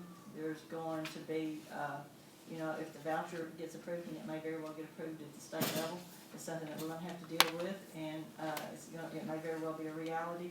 But, we're gonna have to give more choice within our system, and I think that's one way to get there, so I think it's something we really do. Certainly something we need to look at. discuss. I agree. Any other discussion? Dr. Highlander? Yes, Mr. Smith. Turn your mic on, please. Oh, I'm sorry, excuse me. That's okay. I would just like to ask Mr. Dr. McDay, of course, the issue that's close to my heart, the foster care. What is different in that than what it's always been? Foster care used to fall under homeless, Mr. Smith, and new state laws made some changes to foster care where a policy was required. So we're following state board policy and the new state law on that. So really nothing changed. We just really hadn't had a written Yeah, policy. the law has changed a little bit and it, so in other words, if a kid currently at Tyner High School gets placed in foster care, maybe gets moved to Soddy Daisy, doesn't want to leave Tyner High School, wants to stay there, we're gonna need to provide transportation to get that child back to Tyner. So there's been some changes in state law, because they want them to stay in place, because the goal, most of the time, is to get that kid back into his home with his family. So if you move him to another school, and then he gets back in, he may only be in that school 3 months, so that just disrupts his education.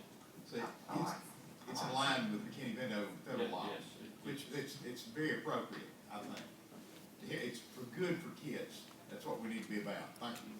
I do want to comment on suicide prevention. It's something we've got to have, and I thank you for putting that in, and I look forward to voting on it next meeting. Thank you. That's a growing alarm that we need to be dealing with. Any other questions? That was all first reading, so.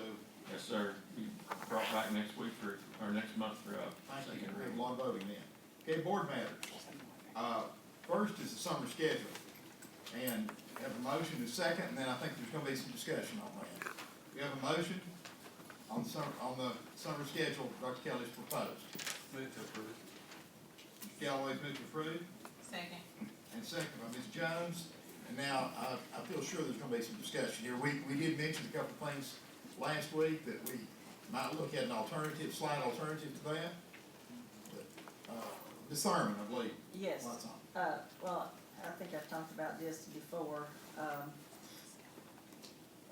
Being off on Fridays is a hardship for a lot of parents, especially when they come in from out of town. And I think I've said before, the reason I know this is because I'm District 1 and I'm the first person they see when they go to the HCDE website. And I get a lot of calls about this. And on Fridays, people call me in a panic, here from out of town, trying to find out what school their child will be zoned for, what they have to do to register their child. They're here with all the documents ready to register them, and they say, and there's no one in this whole central office. And I think that's a problem for Hamilton County, and I think back to Don Loftus, who used to always say, serve your public. That used to be his thing. Anytime there was a question about what was the right thing to do, he would always say, serve your public. And I don't think we're doing a very good job serving the public by not having anyone in the central office to accommodate people who are here from out of town. I don't know if the answer, I know it says here you save $165,000 or whatever it is. I think that probably a lot of that gets eaten up. I know especially it did this last year on overtime for our maintenance people because we were working overtime. Everybody was having to work on Fridays trying to get Gans Middle Valley up and running. So I know that all those maintenance people were probably being paid overtime because we had to call them in on Friday. And this happens a lot. I know we end up with a line in this room, people set up registering kids and they're lined up all the way out the door, all the way out in the parking lot. I see people, people send me pictures of people having to come in cabs from the inner city, maybe they don't have transportation or coming here. And I just think we should be able to handle more of that in the schoolhouse. I don't know if we've quit registering kids at schools or what the deal is, why we end up having so many people here. Because some of those kids are a whole week before they get into school. They're a week behind when they start, before we get them registered. And I just think that's unacceptable. I think that, I don't know whether we need to do a rotation schedule. If we're gonna do that, I guess everybody might as well work 5 days. I don't know, but there has to be something, maybe flip-flop. Some people be off on Mondays, some people be off on Fridays. But I just don't like the fact that there's not somebody at the central office and not a principal in a high school, even if the people we went to the high school or elementary school or wherever looking for a principal to talk to about their child's school if they're here from out of town, or even if maybe a parent took off from work on a Friday, didn't know there wasn't going to be anybody there. There's nobody there for them to talk to, and I just find that unacceptable. Mr. Bennett, could you, I think, I'm sorry, you want to comment? Ms. Jones? I was gonna say, if that was the case, could maybe, if even if it's still attempting to save the dollars energy-wise, could it be like, did you just say this half days? Maybe like a half day? You don't have to open the whole building. I mean, and not open the whole building or just do, I mean, I don't know. I have been looking at some other places and how they do open enrollment. In hindsight, I did come upon something this morning where some districts, have enrollment centers because their schools are clustered, and it seemed like they were clustered by district. But they have enrollment centers. So at that time, you may go to, I'm use my district. So say in District 5, the enrollment center was Hillcrest. So that's where you went to enroll your child. And there were specific days on the website stating who would be there, when they would be there, so forth and so on. Maybe that's something we could look into. And it's not necessarily saying that the principal of Hillcrest would be there, but if somebody is designated to be there during those times. I thought that was kind of interesting, a different tactic, just putting it out there. But I get the whole savings cost, Ron. I get the whole savings cost, Dr. Kelly, but I can't see why Mr. Kenzana. Mr. Testament? I would just say that, right now, or at least I should say in the past, most schools, you have administrators that are in the building at least one, usually 2 weeks after school ends, and usually 1 or 2 weeks before school starts.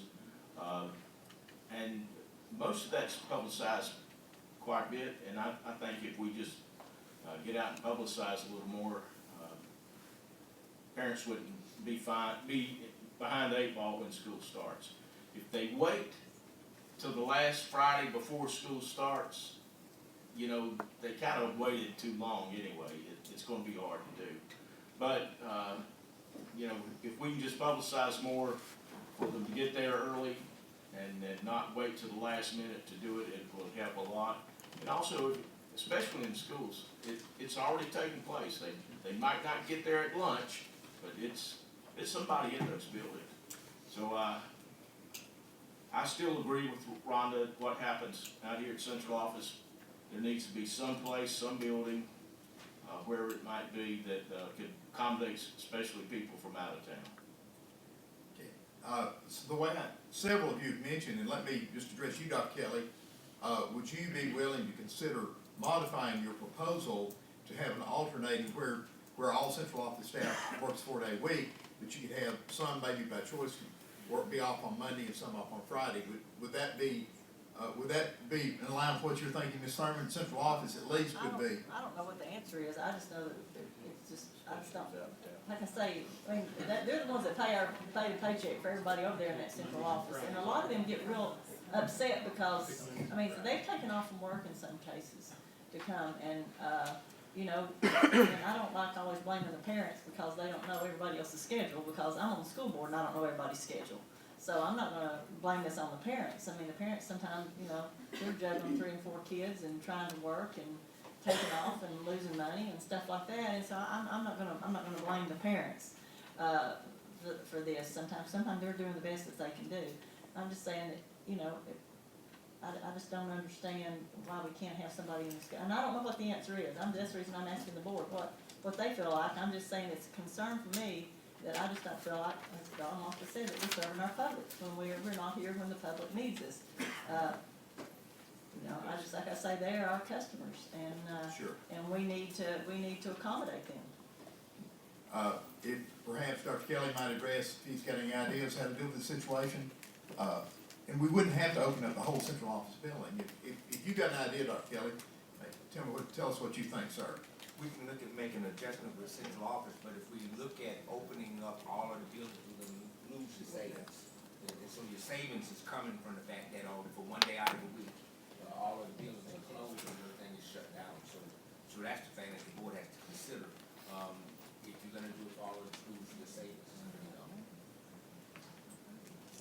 you know, I believe you said, I saw several administrators and former principals nod their heads that most people, first 2 weeks, last 2 weeks, they work 5 days a week anyway.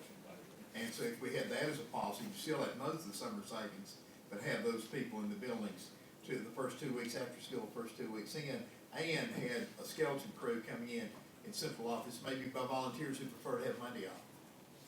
So, but that's just a thought. Well, see, you're not gonna get a whole lot of sympathy from parents who work 5 days a week and you You're tell right. them that you're gonna be off 4 days a week. Correct. So you can have a long weekend all during the summer. I mean, you're just not gonna get a whole lot of sympathy except in the dictionary. That's where you're gonna find it. Because parents just, you know, we don't have, people out in the real world don't get that option.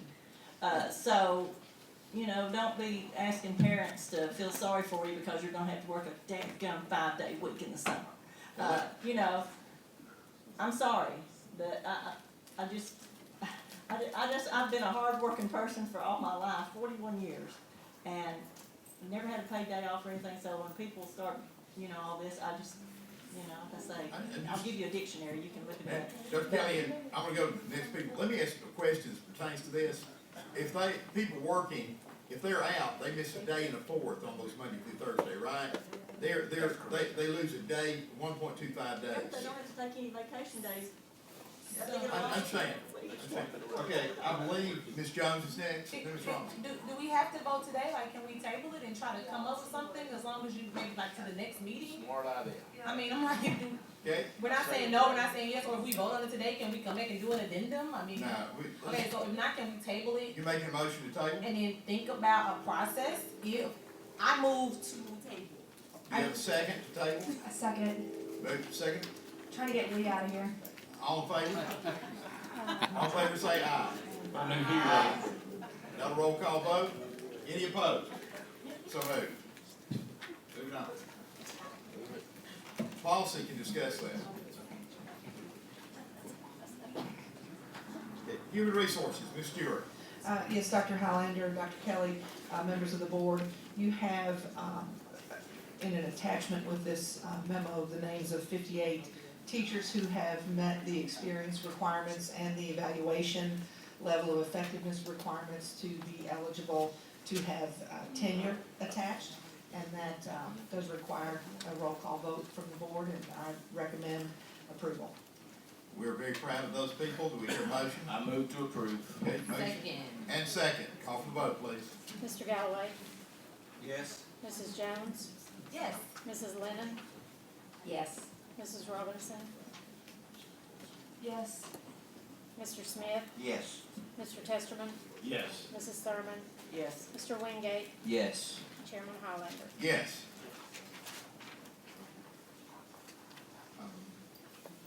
Contract bus drivers. Dr. McDay. Thank you, Dr. Highlander. Board members, I passed out 3 sheets for you to kind of look at. 2 of them which we will discuss more than others. The other one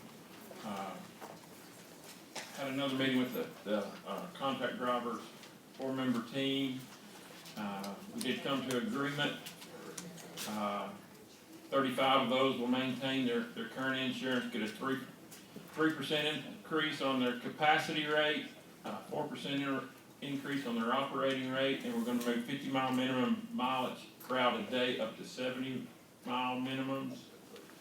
We will continue to have their, or pay for their liability insurance on their bus.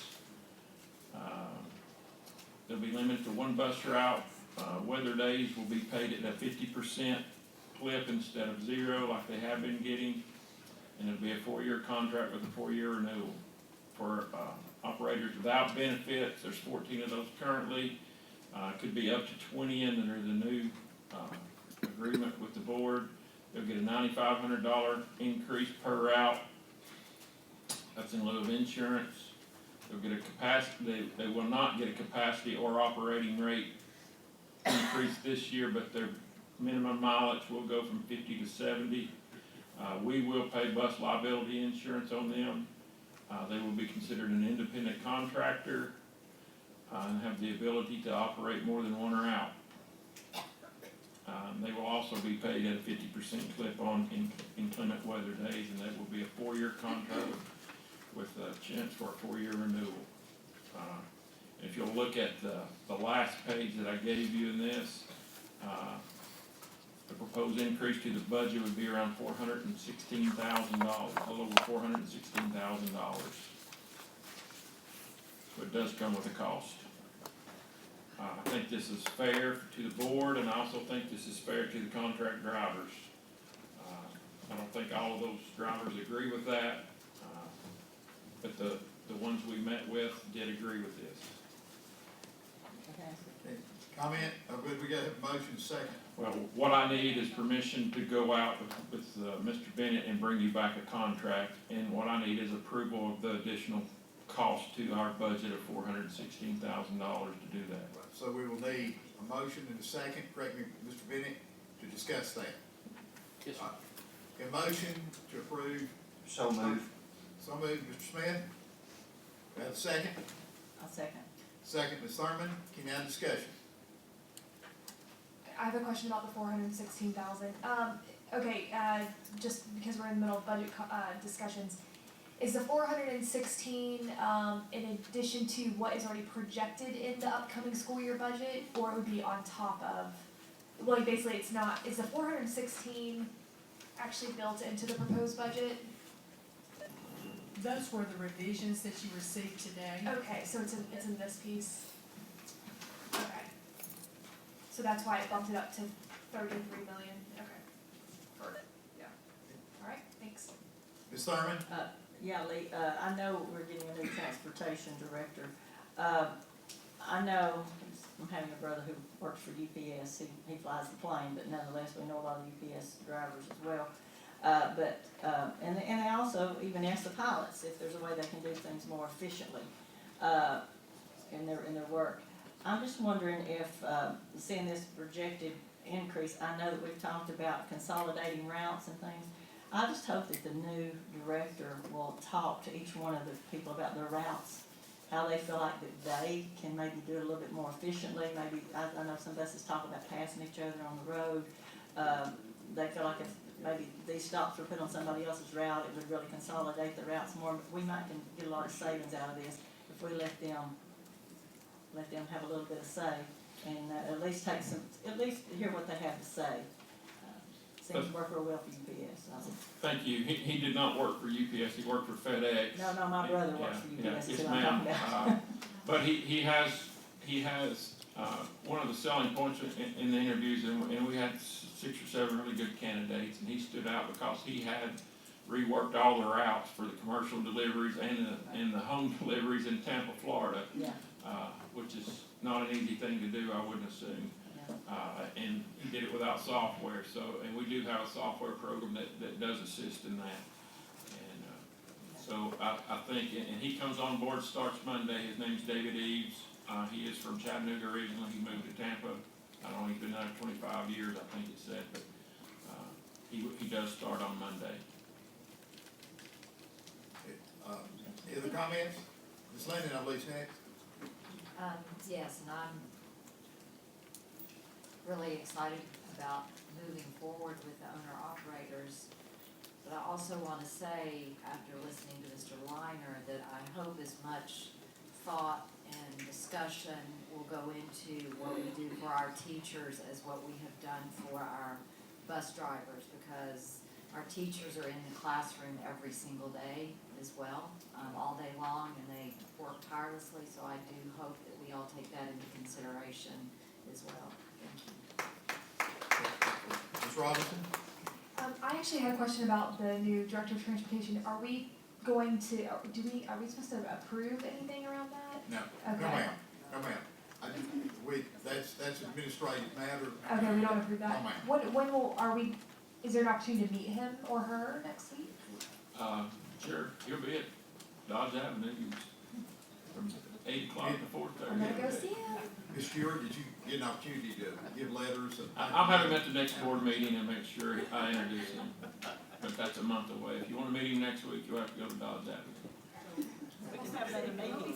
Yeah, we could. No, we're going back there, I'm not gonna let Let's it. have that policy committee over Yeah, we at Dodge Avenue. Yeah, there you We go. can have another meeting. Yeah, let's have one more meeting. Mr. Smith? That lasts Not, 3 not a hours. question, just a comment. I know what a difficult, process this has been, and Dr. McDade, I thank you Amen. for how you've had to navigate through this. Thank you. Thank you. Thank you, Larry. And I just, if you get a chance, I'm sure, have we sent out any letters yet to all the applicants and thanking them for their application? That would be an HR question. Dr. Highlander, we are such a large district with so many applicants and so many positions. We do not send letters to applicants who are not selected for a position. Okay. I have just one more comment. I also am grateful for the process that everyone went through for this. When we started this process, I mean, it was all about coming up with the best way to protect our children and create a good environment for them. But I was at a battle PTA meeting last night, and a parent made the comment that they will never let their child ride a Hamilton County bus until something's done to fix, and you know what happened with Woodmore. And so I guess I just hope that as a school system, we will help the public understand what we've gone through to get to this step, and ensure our parents that they can trust not only our school system but our bus system too. I guess I take it for granted that these competitions are in the media all the time, but there are a lot of parents who don't actually follow along what's going on. So I just hope that this step will be us moving toward building trust again with that parent population. Thank you, Mr. Robinson. And just a quick follow-up to that comment. I think April the 16th is the next, there'll be a presentation made about bus safety at that meeting that will give board members talking points, I think, that you will appreciate. Thank you. And point D, update on Medicaid reimbursement. Rose Hutton, Heather Christopher. We need to vote on that. Oh, yeah. Hi, I'm Holly Christopher. We don't there. I'm sorry. I'm sorry, just 1 minute, we've got to vote on that, I apologize. Trying to get Miss Jones to her mother's birthday. Okay, we need to vote on allowing Dr. McDade and Mr. Bennett to work with contractors. And we have a motion, a second? Yes. If I'm correct, so let's take the vote, please. Mr. Galloway? Yes. Mrs. Jones? Abstain. Mrs. Lennon? Yes. Mrs. Robinson? Yes.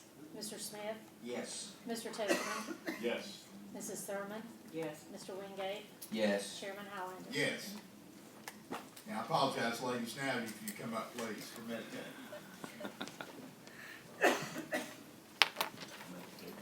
Hi, I'm Holly Christopher. I work for Stellar Therapy Services, and we are here tonight to talk about Medicaid reimbursement. Hamilton County Schools in 2010 started a Medicaid reimbursement program for special education services that were eligible to be reimbursed by TennCare. So TennCare being our state Medicaid. So in 2010, we started working and helping the special ed department. We get parental consents, we get doctor's orders, we train the providers. We're talking about healthcare services that are provided to special education students in the school setting. So when those services are provided to a student who also has TennCare, so they not only have an IEP, but they're a TennCare member, then the school can seek reimbursement for those services from TennCare. And that's what Stellar Therapy does, is we come in and help train the healthcare providers, make sure everything is Medicaid compliant so that everything is going good. So that's been going really well. One of the things, most of you probably already know all that stuff, but one of the things we want to point out to the board, something that you can be very proud of, is Hamilton County is a leader in the state for this. My company works with 26 other school districts. None of them have been doing it as long as Hamilton County. The larger districts who are now participating are years behind you all. Memphis, Shelby County participates now, Knox County participates, and Metro Nashville all participate, but they receive a fraction of the money that you all have received over the years. Because of this, you're looked at as a leader in the state. A lot of times the folks at the Department of Ed level will ask for assistance from folks that work for Hamilton County Schools to help them figure out all the ins and outs and the complexities of Medicaid reimbursement in schools. And you can be very proud of the fact that you have folks in your special ed department that have attended national conferences, have really dug in and learned Medicaid reimbursement rules on the federal level, the state level, and how it affects your district. Stellar Therapy is a medical billing agency. We're a medical agency. We didn't have to learn a whole lot. But for the folks that work in the Hamilton County Schools that have had to reach across and learn all the medical terminology and figure out all the ins and outs, it has been a pleasure to work with Rose Hutton, and she's going to speak next. But I want to just tell you that as we are going around and talking at the state level, you all are very well represented. Hamilton County Schools is definitely a leader in Medicaid reimbursement for special education services. She's not going to speak tonight, but I want to introduce the owner of Stellar Therapies, and this is Melissa Christopher, and she has worked with me diligently through this process. So Dr. Kelly, Dr. Highlander, and the board members, I also want to recognize my boss, Margaret Abernathy, who has supported me for the last 6 or 7 years in this process. Yesterday, I made an appointment with Scott to talk to him about some concerns I have. And so now I'm standing here, and I don't think I'll make any more appointments with you. We'll see. Okay. Over the last 6.5 years, Hamilton County Schools has received about $3.6 million of reimbursement from TennCare. To be exact, at the end of February, we've received $3,640,702.40. Most of the reimbursements obtained were from therapy services and assessments provided by speech-language pathologists, audiologists, occupational therapists, and physical therapists. These are medical services provided in a school setting. HCDE has also recently been receiving some reimbursements for nursing services. This amount sounds like a lot of money, and it is a lot of money, but it's a sliver of the money that we could be obtaining if the Tennessee Department of Education would work and support us. HCDE and Stellar Therapy have worked through many roadblocks that TennCare has put in place with unwavering determination, extensive time, and effort. We have grit. We have blazed our trail with no direction or guidance from the Tennessee Department of Ed. However, the most recent roadblocks, and there's about 9 of them, put in place by TennCare are so detrimental to our reimbursement process that we sought out assistance from someone other than the Tennessee Department of Ed. Stellar Therapy lobbied for assistance from senators, and through Stellar Therapy's consistent efforts, we were asked to testify in a joint Senate committee meeting earlier this month. As a first step in addressing our concerns, the Senate committee asked TennCare and the Tennessee Department of Education to collaborate together to address the barriers that we, Hamilton County Schools and Stellar Therapy, brought to the table. This collaborative process was to also include Hamilton County Schools and Stellar Therapy. However, we were not included in the process. TennCare and the Tennessee Department of Ed collaborated without us. We were invited back last week for a 30-minute meeting to discuss a plan of action that TennCare and the Department of Ed had developed without our input. This plan of action is at such a basic level that the plan will do nothing to support the concerns that we discussed in the Senate hearing. This plan of action will be presented to the Joint Senate Committee next Wednesday. And based on the simplicity of the plan, it is clear that Tennessee Department of Education is not well educated in the process of obtaining reimbursement from TennCare. The Tennessee Department of Education is 6 to 7 years behind Hamilton County Schools in the entire process of reimbursements. There is a steep learning curve in an educational setting.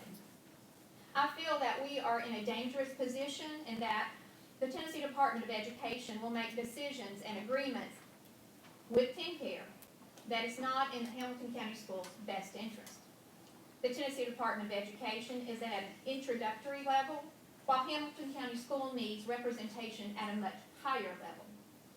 Although we continue to have a lengthy list of roadblocks to work around, I want to give you one example, just one.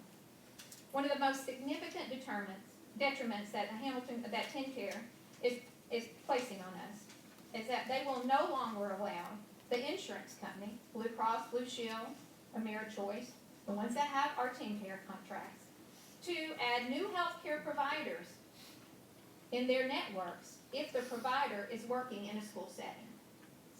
This limits Hamilton County Schools reimbursement and reimbursable staff. In August, when school starts, we will have 4 speech-language pathologists working in our schools who will not be able to obtain reimbursements due to that one current roadblock. On average, an SLP brings in about $12,600 in reimbursements a year, and as you can see, we're starting with 4, which will affect our reimbursements by a minimum of $50,400. The most serious impact of the Tennessee Department of Ed leading the way without the input without the Tennessee Department leading the way with only input from TennCare is that we will gradually reduce our reimbursements. But also reimbursements could potentially stop. This could occur by TennCare stopping all school providers from being allowed in the network or through natural attrition. To at least maintain the current reimbursement rate, TennCare must direct insurance companies to allow licensed healthcare workers who are employed or contract with a public school to be in their network as a provider. They must also, as an LEA, they must also treat LEAs as any other healthcare provider. Our message today is that we need your support, your phone calls, your emails to Senator Watson, Senator Gardenhire, and Representative McCormick. We would also like to have your support with your presence on the Senate floor next Wednesday in Nashville, when we will meet again with the joint committees to have our concerns heard. Thank you. Is there any way you can get us a little documentation to help us be more intelligent when we make our? We have lots of it, sir. We can Yeah, certainly. why don't you just email all the board members that? I think that would be appreciative for us to do that. Ms. Robinson? Do you know if Watson, McCormick, and Gardenhire support this, or do you know where they stand on it? Go ahead. Bo Watson is he's a physical therapist and he's known us and knows Hamilton County well. So of course he wants Hamilton County to get all the money they can. However, he's also on the Finance and Budget Committee. So there are some issues. TennCare is feeding the committee a bunch of bad information, slanted viewpoints. And so what we are really needing help with